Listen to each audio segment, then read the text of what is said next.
Bossard et je suis consultant formateur dans le domaine du tertiaire, des services principalement, et naturellement en qualité et en organisation.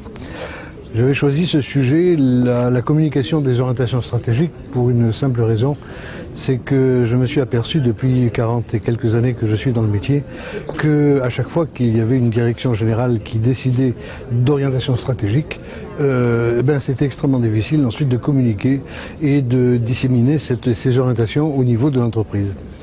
Et c'est pour ça le sujet justement de ma conférence, et c'est pour ça que je vais évoquer lors de cette conférence les possibilités, les astuces, tout ce qu'il convient de faire justement pour permettre une véritable dissémination des orientations, pour permettre un véritable alignement des opérations quotidiennes, des opérations et de tout ce qui est opérationnel dans l'entreprise, conformément à la stratégie de l'entreprise. Voilà, et principalement ça va passer par la formation et le coaching et l'accompagnement des managers opérationnels. Voilà, je vous remercie. Nous allons parler des orientations stratégiques, et vous avez certainement l'habitude dans vos entreprises ou organismes à ce qu'on vous parle de la stratégie d'entreprise. Alors la stratégie d'entreprise, on sait ce que c'est, mais est-ce qu'on sait suivre tout ça? De toute façon, c'est une obligation de la part de l'ISO 9001-2015, dans sa version 2015, qui dit très clairement que la direction doit établir une politique qualité qui soutient son orientation stratégique. C'est-à-dire qu'on n'a pas le choix, au départ de toute certification, de tout accompagnement, il va falloir déterminer l'orientation stratégique de l'entreprise, surtout que le chapitre suivant, c'est que la politique qualité doit être disponible, communiquée, comprise et appliquée, et être mise à la disposition des parties intéressées pertinentes, c'est-à-dire principalement des collaborateurs. Et tous les objectifs qualité qui vont dépendre de la politique qualité vont devoir être cohérents avec cette politique qualité. On le sait, nous avons à faire des objectifs qualité à l'intérieur de toute démarche de certification, et ces objectifs qualité doivent être cohérents avec cette politique qualité. C'est-à-dire que très souvent dans l'entreprise, on voit des objectifs qui partent un peu partout, des projets qui partent un peu partout, et justement ce que nous demande la norme, c'est justement une certaine cohérence, de manière à ce que tous les projets, tous les objectifs, tous les indicateurs de performance au niveau des processus soient cohérents avec cette politique qualité. Ce qui permet aussi, si jamais il devait y avoir une nouvelle orientation stratégique, tout simplement parce qu'il y a un environnement qui est bougeant, qui est fluctuant, à ce moment-là, automatiquement, tous ces projets-là vont suivre justement ces nouvelles orientations stratégiques. Donc, en fait, jusqu'à présent, on est bien d'accord, on a une politique qualité, on a des objectifs qualité, tout ça doit être cohérent. Là-dessus, on est bien d'accord, il n'y a aucun problème. Alors, pour ça, on va se servir de ce qu'on appelle la cascade stratégique qui avait été mise au point par Peter Drucker dans les années 60 et qui a été repris par le docteur Ishikawa, que tout le monde connaît à cause des arêtes de poisson, mais il a fait autre chose que les arêtes de poisson. Les arêtes de poisson, c'est quelque chose de mineur lorsqu'on interroge le docteur Ishikawa. Il a repris tout simplement ce qu'avait dit Peter Drucker dans les années 60. C'est très très très amusant, parce qu'on s'aperçoit que beaucoup de choses qui nous apparaissent comme étant tout à fait nouvelles japonaises avaient été faites bien avant. Lorsqu'on sait que le fameux cycle de Deming, la fameuse roue de Deming, que tout le monde connaît, celui qui ne connaît pas la roue de Deming lorsqu'on est qualiticien, d'accord, avait été inventé par quelqu'un qui était né à Istanbul et qui avait écrit un bouquin extraordinaire. En 1916, il avait inventé déjà la roue de Deming. Et lorsqu'on a demandé à Deming s'il était fier de sa roue, il a hurlé de rire en disant « c'est pas moi, c'est mon collaborateur ». Il y avait un collaborateur qui s'appelait Shewhart et qui collaborait justement aux travaux statistiques de Deming, parce que Deming était un statisticien. Eh bien, Deming a éclaté de rire en disant « moi j'y suis pour rien ». Donc on s'aperçoit que beaucoup de nouveautés, d'inventions japonaises viennent d'ailleurs, parfois. Mais ça, si on revient à cette stratégie, on a cette fameuse cascade stratégique, n'est-ce pas, où on va avoir la direction générale qui va décider des orientations générales de l'entreprise, et ensuite, ce qu'on va demander, c'est qu'il y ait cette cascade stratégique, c'est-à-dire une communication sur ces orientations, et la traduction de ces orientations stratégiques en objectif opérationnel. C'est-à-dire que chaque palier de l'organisation va devoir attraper ces orientations, va devoir les comprendre, comme la question de monsieur de tout à l'heure, n'est-ce pas, et va devoir les traduire. Et ensuite, on va mettre en œuvre et le suivi du plan. Très bien, très bien. Ça, c'est la théorie. Ça fait pas longtemps que je suis dans le métier, ça fait juste 44 ans, à peine. Mais j'ai jamais vu ça fonctionner, malheureusement. Pourquoi? C'est très simple. C'est que déjà, cette flèche-là, descendante, elle fonctionne parfois, mais par contre, elle remonte très difficilement. Le feedback ne se fait pas. Pour toutes sortes de raisons, le feedback ne se fait pas. C'est-à-dire qu'on s'aperçoit qu'il y a quelque part une direction générale qui va décider, et puis ensuite qui va dire, mais de toute façon, il suffit de mettre en œuvre. Il n'y a rien, il suffit de mettre en œuvre. Oui, mais la mise en œuvre est bien plus importante. C'est ça qui va concrètement apporter la performance de l'entreprise. Et cette pensée, si vous voulez, vient encore du siècle dernier, du début du XXe siècle, où on avait une direction qui pensait et les autres qui exécutaient. Qui ne connaît pas cette pensée de Pascal qui dit « je pense, donc je suis ». Non, ce mode de direction, c'est « je pense, donc tu suis ». N'est-ce pas? C'est ça qui se passe dans les entreprises, très souvent. Très souvent, il ne faut pas, comme on dit, se cacher derrière le petit doigt. C'est ce qui se passe. Ce feedback ne se produit pas. N'est-ce pas? Et très très rapidement, le projet est perdu de vue. Combien d'entreprises on connaît, n'est-ce pas, qui disaient « oui, on avait tel projet ». À un certain moment, on parlait beaucoup du projet d'entreprise. C'était très à la mode. D'accord? Puis c'est tombé dans les oubliettes, on n'en parle plus. N'est-ce pas?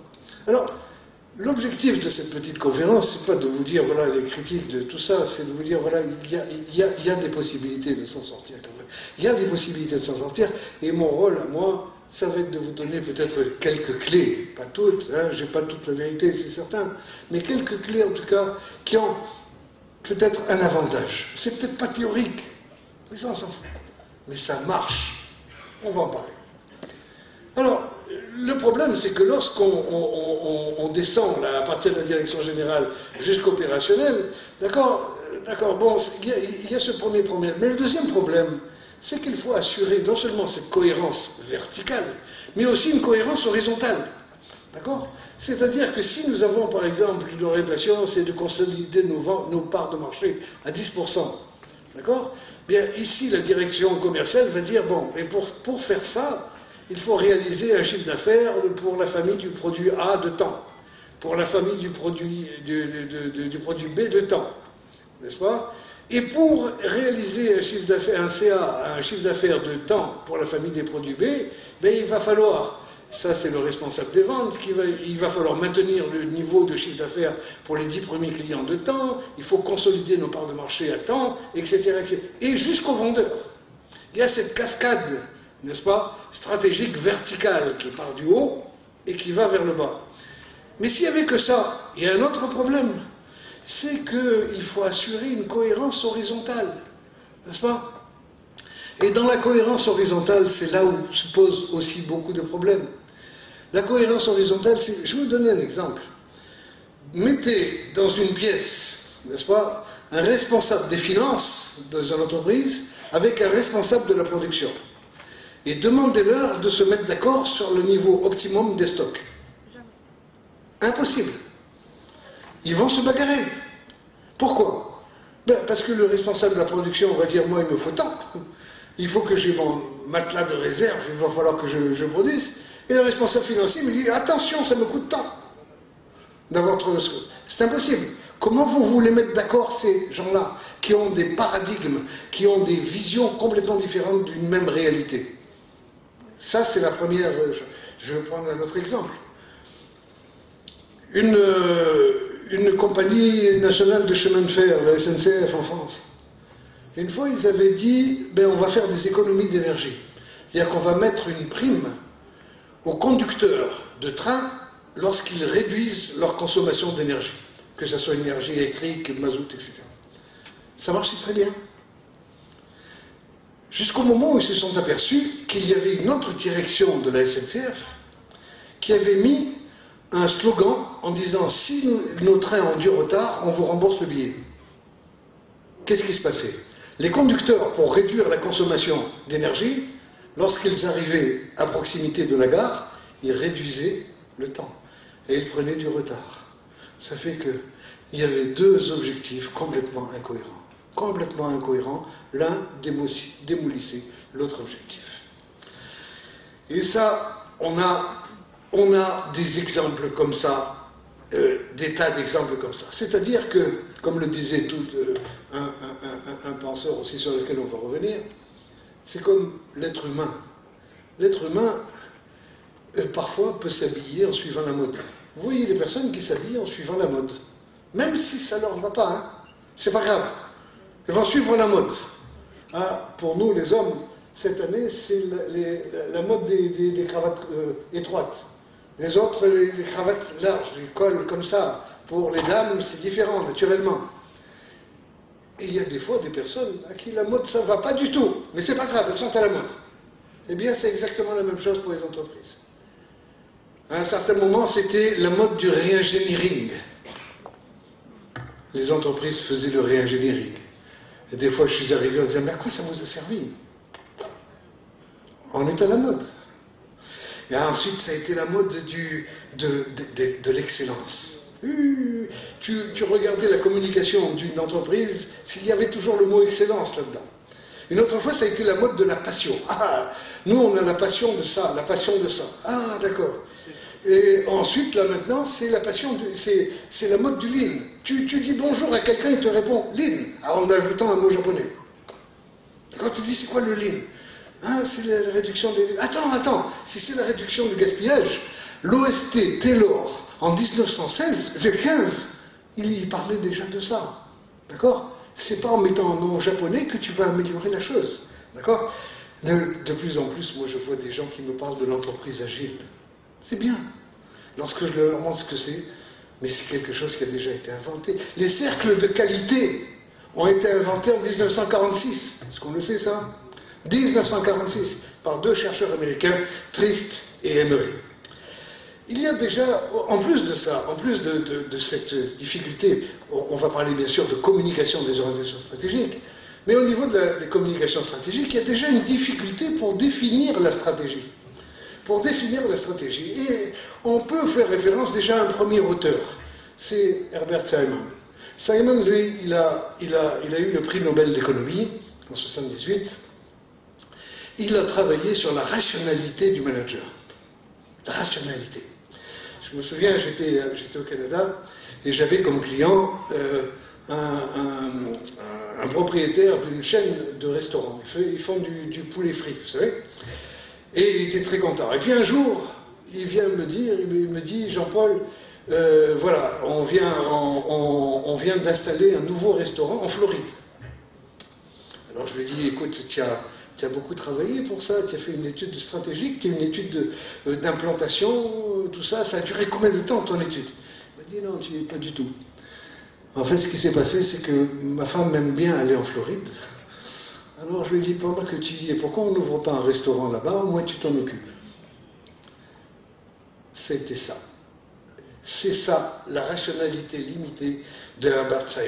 En fait, le cerveau humain est limité forcément.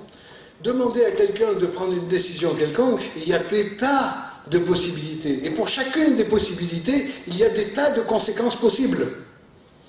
Donc le cerveau humain, le manager, va généralement prendre des décisions que Simon appelle de simple satisfaction. Simple satisfaction. Deuxième auteur, très important, Henry Mintzberg. Henry Mintzberg, qui a écrit en 1994 un livre qui s'appelle Grandeur et décadence de la de la planification stratégique, où il nie toute possibilité de planification stratégique. Je me souviens, j'ai eu la chance de co-animer des formations avec cet homme qui est absolument immense et que je considère un peu comme le plus grand des organisateurs actuels. Il était chez lui et sa femme, elle fait de la poterie, elle adore la poterie. Elle adore la poterie. Pour la petite histoire, elle avait eu la piqûre de la poterie parce que j'avais lancé une invitation, ils étaient venus ici à Laval et donc elle était passionnée de poterie. Et Henri Metzberg m'a dit une fois, tu vois, la stratégie c'est comme ma femme. Regarde ma femme, quand elle fait la poterie. Puis je me souviens, elle avait un tour à pied, n'est-ce pas, pas électrique. Il me dit, regarde, ce qu'elle veut faire, c'est un vase. Alors elle montait l'argile, vous savez qu'avec ce geste très particulier qu'on est potier, elle montait l'argile comme ça, et puis comme elle ne savait pas très bien faire, ça tombait. Alors elle disait, je vais monter un beau vase, je vais monter un beau vase, je vais monter un beau vase. Je vais monter un beau cendrier, je vais monter un beau cendrier. Tout simplement parce que ça avait changé. Il me dit, la stratégie d'entreprise, c'est ça. La stratégie, il faut distinguer entre ce qui est planifiable et la stratégie émergente. C'est-à-dire la stratégie qui change tous les jours, parce que l'environnement change tous les jours. Vous avez un chercheur qui est malheureusement pas très connu à l'heure actuelle, mais que je vous invite à lire. C'est une chercheuse indienne. C'est Saras Sarasvati qui a travaillé sur l'effectuation. Et elle a travaillé sur l'effectuation. C'est quoi l'effectuation? C'est qu'elle est allée voir des startups. Et des startups, et je salue ici la compagnie de cosmétiques, ici de distribution de cosmétiques, c'est une startup. Elle est allée voir la startup et elle a regardé qu'est-ce qui faisait que la startup réussissait. Quel était le processus de décision des dirigeants des startups. Et à ce moment-là, elle s'est aperçue de quelque chose. Alors que l'orientation stratégique dans une entreprise, c'est quoi? On détermine les buts et ensuite on trouve les moyens. Dans une start-up, c'est complètement différent. On regarde d'abord quels sont les moyens dont on peut disposer et ensuite on fait l'orientation. Ensuite, en fonction des moyens, des partenariats, de l'argent, des ressources qu'on peut avoir, et c'est à ce moment-là qu'on détermine la direction. Et c'est pour ça que, en fait, les orientations stratégiques, lorsqu'elles sont faites pour être pratiquement, allez, on va dire, ça donne une orientation, mais c'est quelque chose de très, très, très global. L'autre difficulté, indépendamment, ah oui, la présence du court terme. Les managers, comme on va le voir, sont toujours en train de courir, comme on dit dans l'expression, le nez dans le guidon, toujours. L'incertitude et la complexité. Churchill disait, les plans ont peu d'importance, mais ce qui est important, c'est la planification. C'est-à-dire le fait de pouvoir réfléchir à l'avenir sont bien plus importants que le plan. Au moins, vous regardez toutes les possibilités qu'il peut y avoir. Il y a une autre difficulté, c'est... Alors, la difficulté de définir une stratégie, on parlait du manager tout à l'heure, on pensait que le manager est un planificateur réfléchi. Quelqu'un qui va s'enfermer dans son bureau et qui va dire aujourd'hui je pense. Vous avez déjà vu des managers qui pensaient? Avec la porte fermée, très difficile. D'accord? En fait, on s'aperçoit, et c'est Henri Metzberg qui a travaillé là-dessus, on s'aperçoit que le rythme est effréné. Les activités sont brèves, variées et discontinues. Plus de 80 activités dans une journée, des activités différentes. Le manager ne traite que des exceptions, non, en plus des événements imprévisibles, il existe aussi un certain nombre de tâches compétitives. Mais ce qui est important, c'est ça. C'est que le manager a besoin d'informations agrégées. Vous prenez un manager normal, vous lui dites, je t'enlève ton ordinateur. Il dit, c'est pas grave, je continue à travailler. Enlevez-lui son téléphone, c'est fini. Il ne travaille plus. Le manager va privilégier la communication orale, la communication verbale. Et on s'aperçoit que le manager, et surtout le dirigeant d'entreprise, va passer plus de 70% de son temps en communication. En communication. N'est-ce pas? C'est quelqu'un qui communique constamment. Constamment, constamment. Imaginons maintenant que vous ayez une stratégie. Vous pouvez vous faire aider par des consultants. Vous avez une stratégie. Très bien. Maintenant, la grosse difficulté, ça va être de la communiquer. c'est que vous avez beaucoup de managers opérationnels qui sont embêtés. Je vous le disais tout à l'heure, il y avait un PDG qui se promenait et qui rappelait systématiquement les orientations stratégiques. D'accord ? 80% de son personnel avait déclaré avoir compris ce qu'il disait. Mais par contre, lorsqu'il lui demandait d'énumérer 5 points, 30% d'entre eux ne pouvaient en énumérer que 2 points et 55% qu'un seul point. D'accord ? Il y avait beaucoup trop de priorités. Il y avait des modifications fréquentes des messages. Il y avait 11 priorités différentes, une liste de 7 compétences clés, une liste de 6 valeurs institutionnelles, un dictionnaire de 21 éléments de langage. Éléments de langage, c'est quoi? C'est ce qu'il faut dire, ce qu'il ne faut pas dire. D'accord? Comment voulez-vous qu'on retienne tout ça? Comment voulez-vous qu'on retienne tout ça? Alors, il évaluait, il disait, moi j'ai envoyé des mails, c'est ce qu'on disait tout à l'heure avec monsieur, j'ai envoyé des mails, mais il n'y avait aucun indicateur de compréhension. Aucun indicateur de compréhension. Ça, c'est encore plus difficile. C'est-à-dire que dans le processus de catch-ball, comme on le dit, c'est-à-dire le processus qui fait qu'on traduit les orientations stratégiques, il faut les traduire. Alors, qu'est-ce que vous avez comme personnage là-dedans? Vous avez le palier stratégique et vous avez le palier opérationnel. Très bien. Et donc, il faut que ces deux communiquent, forcément. D'accord? Mais le problème, c'est quoi? C'est que le palier stratégique, il y a un langage. C'est le langage de l'argent. D'accord? Dans le palier opérationnel, c'est quoi? C'est le langage du travail. Ils ne se parlent pas, déjà. Ils n'utilisent pas le même vocabulaire. D'accord? Il y a une vision globale au niveau stratégique. Ici, il y a une vision très sectorielle, très détaillée. D'accord? Les objectifs qui sont à atteindre ici. Lui, il va se poser la question comment les atteindre au niveau opérationnel. N'est-ce pas? Et lui, ça va être du long terme et c'est du court terme. Mais le manager opérationnel, qu'est-ce qu'il va faire? Ben, il va essayer de traduire tout ça. Qu'est-ce que ça donne? Ben, ça donne une incompréhension mutuelle. Une incompréhension mutuelle, c'est-à-dire que les gens ne se parlent pas, n'arrivent pas à se comprendre. La communication ne se fait pas. N'est-ce pas? Et vous voyez, c'est quoi la stratégie? Est-ce qu'ils ne savent pas ce qu'ils veulent? De toute façon, ça change, hein, de toute façon. Hein, tout est prioritaire, il y a des tas de projets sans aller au bout. Où est la cohérence? De toute façon, demain, ça change, c'est pas réaliste, c'est surtout du stress, et qui viennent voir comment ça se passe. D'accord? Qui n'a pas entendu ça? D'accord? Dans cette traduction d'orientation. Je vois des sourires, des gens qui se disent, tiens, j'ai déjà vécu cette situation. D'accord? La difficulté aussi de marketer. On disait tout à l'heure, le principal, c'est pas de communiquer par mail, réunion, meeting.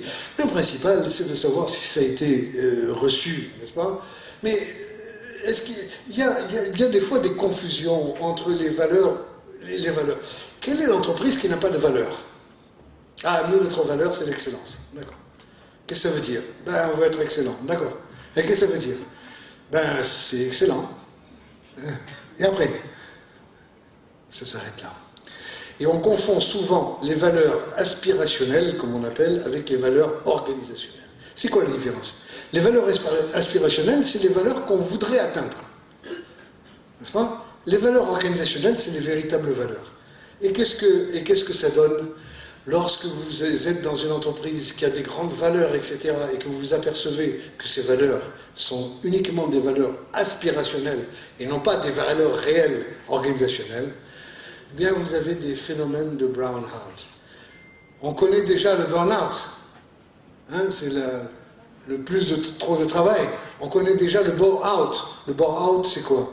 C'est lorsque quelqu'un, on lui donne plus de travail. On l'enferme dans un placard et il reste. Et on continue à recevoir des salaires. Au réfrigérateur, voilà. D'accord? Dans un placard quelconque. Et vous avez le brown-out. Brown-out, c'est quoi? C'est que la personne ne croit plus à l'entreprise. Et c'est complètement absurde. N'est-ce pas? Et on voit de plus en plus de psychiatres ou de médecins qui s'intéressent au brown-out. Et il y a même des colloques là-dessus, sur les gens qui ne croient plus du tout l'entreprise. Il y a beaucoup de directions générales qui vont communiquer, mais ils vont communiquer d'une façon analogique ou d'une façon digitale. C'est quoi la différence entre la communication analogique et la communication digitale? Si je vous dis, il y a un trou dans le budget de notre entreprise de 2,5 milliards. Vous allez me dire, Jean-Paul, c'est énorme comme budget, d'accord? Mais vous avez déjà vu, vous, sur la table, 2,5 milliards? Impossible de se représenter ça. Si je vous dis, par contre, il y a un trou dans le budget de l'entreprise qui fait que chaque salarié de l'entreprise représente à peu près 30 000 dinars. Vous allez me dire, c'est énorme. Oui, je lui dis, chaque employé représente un peu 30 000 dinars. J'ai utilisé une communication digitale. En d'autres termes, c'est un peu ce qu'on disait tout à l'heure. J'ai utilisé une image qui vous parle. N'est-ce pas? Je n'ai pas utilisé un terme de type 2 milliards, d'accord, qui ne vous parle pas. Moi, ça me parle, parce que, mettons, en direction générale, ça me parle, j'ai l'habitude. Mais la communication, le personne, il ne peut pas comprendre. Pensez à cette communication digitale et la communication analogique. Et regardez en plus de ça les messages dissonants. Qui n'a pas déjà vécu ce problème? On fait des restrictions budgétaires. Hein? On fait des restrictions budgétaires, très bien. Donc il faut se serrer la ceinture, comme on dit. D'accord, très bien. Et vous voyez la direction générale qui prend l'avion en première classe. Ça, c'est ce qu'on appelle les messages dissonants. C'est-à-dire, faites ce que je dis, ne faites pas ce que je fais. Et ça, bien sûr, ça peut détruire toute une communication. Ensuite, imaginons qu'on tienne compte de ça, mais dans la communication des orientations stratégiques, il y a un autre élément. L'autre élément, c'est quoi? C'est le marketing interne. Il ne suffit pas de dire, voilà mon orientation stratégique. Je dois vous séduire avec cette orientation stratégique. Je dois vous la vendre. Vous devez l'acheter, vous devez vous l'incorporer, cette orientation stratégique. Et ça, c'est ce qu'on appelle la méthode AIDA. En plus d'être mon opéra favori, c'est une méthode. Une méthode qui consiste à dire, voilà, il faut d'abord attirer l'attention du personnel. Ça, c'est la première chose, dans la méthode AIDA. La deuxième chose, c'est créer l'intérêt. D'accord? Il faut que les orientations stratégiques soient intéressantes. Il faut intéresser les salariés, les collaborateurs. Ensuite, il faut provoquer le désir. Il faut que les collaborateurs disent « j'ai envie de participer, je sais ce qu'il faut que je fasse ». N'est-ce pas? Et ensuite, il y a entraîner l'action. Tu veux faire quelque chose, il n'y a pas de problème, on va t'aider à le faire. L'action. La méthode AIDA, je vous la recommande pour marketer, faire le marketing, faire la vente à l'interne de ces orientations stratégiques. Et même lorsqu'on démarre une démarche qualité, on utilise, enfin j'ai l'habitude d'utiliser la méthode AIDA, ça devient séduisant, ça devient attirant. Les personnes disent, attends, pourquoi lui il fait partie d'un comité, d'un groupe de travail sur la qualité, moi je ne fais pas partie? D'accord? Il faut que vous arriviez à ça. Il faut absolument séduire. N'est-ce pas? Ok, on continue. Là, quelles sont les clés? Les clés de tout ça, je vais vous dire, c'est vous. Les clés de tout ça, c'est vous. Et je vais vous raconter quelque chose qui est absolument historique. C'est que, vous savez qu'il y a eu un débarquement en Normandie en 1944, qui a fait que les Alliés ont débarqué en Normandie, et ensuite, progressivement, ils sont allés vers Berlin. D'accord, très bien. Mais on s'est aperçu aussi que les 6 premiers mois, ils faisaient du surplace. Ils n'arrivaient pas à avancer. Les militaires allemands étaient beaucoup plus forts. Ensuite, les militaires, les historiens se sont penchés sur la question et se sont dit, comment ça se fait? Comment ça se fait que, au bout de 5-6 mois, ça a changé? Ça a changé. Les Alliés étaient devenus féroces. Et les Allemands ont commencé à reculer. Comment ça se fait? Et ils se sont mis d'accord sur un phénomène qui s'est produit. Et ce phénomène, c'est quoi? C'est que lorsque les Alliés ont débarqué, il y avait des hommes de troupes. Les généraux ont continué. Mais c'était les sous-officiers. Les sous-officiers arrivaient, ils n'étaient pas expérimentés. Ils n'avaient aucune expérience de la guerre. Généralement, ils sortaient de l'école. Et les sous-officiers, en fait, petit à petit, au bout de 5-6 mois, on commençait à prendre de l'expérience. On commençait à apprendre ce que c'était vraiment que de se battre, n'est-ce pas? Et au bout de 6 mois, ils ont acquis cette expérience, et à partir de ce moment-là, ils ont commencé à faire reculer l'ennemi. D'accord? Eh bien, depuis, il y a toute une littérature qui parle justement des sous-officiers. Et sous-officiers dans l'entreprise, c'est qui? Mais c'est le maillon important de l'entreprise. J'ai un client qui est une banque canadienne, qui est la Confédération populaire des jardins.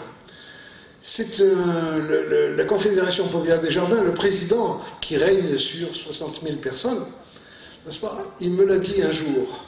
Il m'a dit, moi, personnellement, je surveille le recrutement de 2 catégories de personnes. La première catégorie, c'est mes vice-présidents. Ils sont 45 de vice-présidents. Dès qu'il y a un recrutement de vice-président, c'est moi qui gère le recrutement. Je dis, tes chefs de service, les directeurs, tout ça, il me dit, je délègue. Mais il y a une autre catégorie qui est très importante pour moi, c'est les managers opérationnels. Si les managers opérationnels ne fonctionnent pas, c'est fini. Ma boîte ne fonctionne plus. C'est terminé. N'est-ce pas? Et c'est là que de plus en plus, on prend conscience que le manager opérationnel, c'est le bras armé de la hiérarchie, comme on dit. Il doit traduire les orientations stratégiques. Si cette courroie de transmission n'est pas solide, n'est-ce pas? Oubliez toute stratégie, oubliez toute performance d'entreprise. C'est même pas la peine d'en parler. C'est même pas la peine d'en parler. Le manager opérationnel, celui qui est près des équipes, n'est-ce pas? Qui est sur le terrain, n'est-ce pas? C'est lui le maillon essentiel pour la réussite de l'entreprise. D'accord? Et c'est pour ça qu'il faut donner la formation et l'accompagnement nécessaire. Et là-dessus, on a cherché avec des collègues, on a cherché. J'interviens dans des écoles de commerce, dans des universités. Et dans les écoles de commerce, une fois, je faisais partie d'un jury de sortie des écoles de commerce prestigieuses. Ce sont des bacs plus 5 qui sortent de la base, ce sont des gens formés, intelligents, etc. Et puis j'ai eu un doute à un certain moment. J'ai dit aux jeunes qui sortaient, qui étaient là devant le jury, j'ai dit, je voudrais te demander quelque chose. Est-ce que tu pourrais me faire un chèque? Ils me regardaient comme ça. Je dis, oui, fais-moi un chèque. N'aie pas peur, je ne vais pas l'encaisser, mais je voudrais que tu me fasses un chèque. Ils ne savaient pas faire un chèque. Bac plus 5. Qu'est-ce que ça veut dire? Ça veut dire que les basiques, les fondamentaux du management, ils ne savent pas les faire. Pourquoi est-ce qu'on va nommer quelqu'un manager d'une équipe? Tout simplement parce qu'il est très bon technicien. C'est un expert. On va le nommer manager. Mais est-ce qu'on lui a appris à gérer une équipe? Est-ce qu'on lui a appris à déléguer? Est-ce qu'on lui a appris à animer une réunion? Est-ce qu'on lui a appris à déterminer des objectifs? Est-ce qu'on lui a appris à gérer les conflits internes? Est-ce qu'on lui a appris à faire des entretiens d'évaluation? À briefer, à débriefer? Ça, c'est ce que toute entreprise devrait faire. C'est ce que nous faisons actuellement, d'ailleurs. C'est la formation basique des managers opérationnels. C'est basique, d'accord? Mais s'ils n'ont pas ça, ce resteront des bons experts. Mais ça ne sera jamais des managers. C'est la communication qu'il faut leur apprendre. Cette communication qui fait qu'ils peuvent gérer leur équipe. Par contre, le manager va subir des tensions fortes. Le manager va subir des tensions entre la multitude des rôles techniques et managériaux. Au niveau des rôles techniques, il peut s'en sortir, c'est un expert. Mais au niveau des rôles managériaux, il ne sait pas s'en sortir. Il n'a pas appris, on ne lui a pas dit, voilà comment tu dois faire pour animer une réunion. Pour nous, peut-être, ça nous paraît basique, ça nous paraît primaire. Mais pour lui, c'est pas basique, c'est pas primaire. Il ne sait pas comment faire, n'est-ce pas? Il a des pressions descendantes et montantes, d'accord? La direction qui lui dit de faire ça, et la base qui lui dit, écoute, on ne peut pas. Comment on fait? Il est pris dans un étau, n'est-ce pas? Des mandats, parfois, il reçoit une stratégie floue. Et la direction lui dit, moi, je lui ai dit de faire ça, pourquoi tu ne fais pas ça? Il dit, c'était flou. D'accord? La difficulté, alors, pour faire accepter par la base, parfois il est obligé de transformer un peu cette stratégie, parce qu'il sait que ça ne passera pas. D'accord? Ça, c'est embêtant, ça. Comme il supervise des opérationnels, parfois on lui dit, oui, mais tu es du côté des opérationnels. C'est pas de notre côté de la direction. Et ça, qui n'a pas entendu déjà ce reproche? Hein? Je vois des sourires aussi.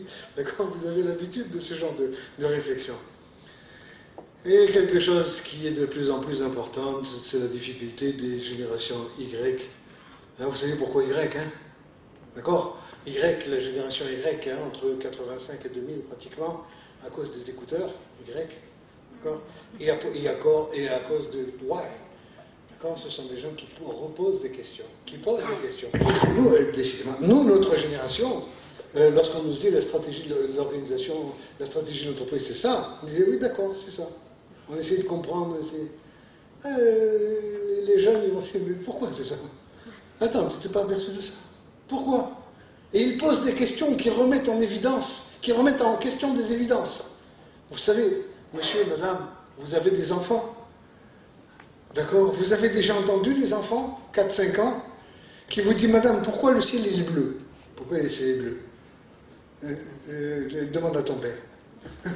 C'est vrai ou c'est pas vrai? Qui remettent en question parfois une certaine réalité. N'est-ce pas? Eh bien voilà, cette génération des Y, des Y, et surtout la génération des Z, ont d'autres valeurs que les nôtres. Nous, c'était des valeurs travail, on a travaillé comme des fous. Aussi, eux travaillent aussi comme des fous, mais préfèrent d'autres valeurs. C'est un autre sujet, bien sûr. Et du manque de préparation de la fonction de un ancien PDG de IBM disait, les gens ne font pas ce que vous attendez d'eux, les gens font ce que vous inspectez. Et c'est pour ça que quelle pourrait être la solution? En tout cas, je ne vous dis pas que c'est la seule vérité. Je vous dis simplement que, personnellement, j'ai l'expérience, ça fonctionne, ça marche, ça marche. Première chose, communiquer les orientations stratégiques. C'est-à-dire avec la méthode AIDA, hein, sur les formes et les fonds. Rendez séduisantes. D'accord? Vérifier la compréhension et la traduction des managers opérationnels, le fameux catch-ball. Hein? C'est-à-dire vérifier que les managers opérationnels ont compris ça et qu'ils ont traduit ça. D'accord? En posant des questions, expliquer pourquoi les projets sont alignés, vos projets sont alignés sur la stratégie. Comment est-ce que vous comptez vous y prendre? Quelles difficultés voyez-vous? Pourquoi l'échéancier doit être respecté? Et ça, c'est parfois vous, en tant que responsable qualité, qui pouvez le faire. Ensuite, il faut arbitrer les projets concurrents. Vous vous rappelez l'histoire de la SNCF, projets concurrents? Il faut les arbitrer, ça. N'est-ce pas? Ensuite, il faut communiquer et marketer les objectifs sectoriels. En d'autres termes, qu'est-ce que je vous dis? Je vous dis que la communication, traditionnellement, on a vu les deux responsables qualité qu'on a vus sur les VTR tout à l'heure, hier, ils disaient on a communiqué les orientations stratégiques. Non, ce qu'il faut faire, c'est communiquer les orientations sectorielles. C'est chaque secteur qui doit communiquer ces orientations. C'est-à-dire que là, on communique, on sait que la toile de fond, c'est les orientations de l'entreprise. Et ce qui est important pour les opérationnels, c'est de communiquer sur leur quotidien, n'est-ce pas? C'est de communiquer sur les objectifs sectoriels de l'entreprise. Et inspecter régulièrement. Alors j'ai fait plaisir à ceux qui font du Lean, d'accord, j'ai mis un mot en japonais, j'ai essayé même dans la première version de le mettre en japonais, je me suis dit non, ça fait paraître intelligent, ça n'apporte rien. Ok, les fameux Jumbo, walk, c'est-à-dire il faut aller sur place, il faut regarder comment ça se passe, valider les projets, valider, proposer de l'aide, faire remonter les avancées, contraintes, procéder aux ajustements continuels entre le moment où il y a des orientations stratégiques et le moment où le projet prend fin. C'est très long, et il faut faire remonter. Et ensuite, ça ne ressemble pas à grand-chose. D'accord? Et il faut former, coacher. Pourquoi ne pas utiliser des méthodes comme la PNL? C'est excellent, ça. Hein? Parce que je ne dis pas que c'est excellent parce que c'était la mode, mais c'est une mode qui dure depuis 50 ans, donc c'est bon. Ça a duré, n'est-ce pas? Utilisez ce genre de choses, n'est-ce pas? Alors moi je voudrais vous dire que la simple communication stratégique, sans stratégie de communication, de formation et d'accompagnement des managers opérationnels, sont une excellente chose, mais pour la concurrence, je vous remercie de votre attention.